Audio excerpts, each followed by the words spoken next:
Do you want to know how you can enable compact view on your OneXpert account? If yes, then this video is especially for you. Hello and welcome to TechTube. It's your host back again with yet another interesting tutorial video.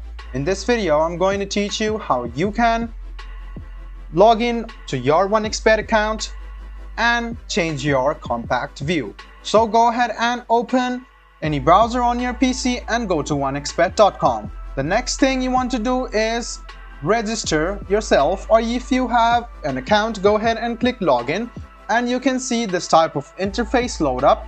Make sure that you are logged in, guys, otherwise you will not have this option. And afterwards, go ahead and click on settings right beside my account and you can see compact view over here. If you click on it, you will notice that it will be enabled or disabled. So you can see that the compact view is disabled right now, and you can hide left menu when screen resolution is low.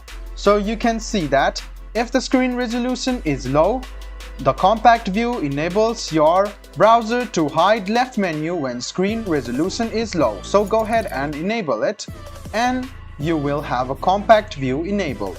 So guys, this is how you enable compact view on OneXpert. I hope this video was helpful for you. If you still have any kind of confusion, please do mention us on the comment section down below. Like the video, subscribe to the channel and do hit the bell button for more. Hope to see you in the next video as well. Until then, goodbye, take care and make sure you enjoy.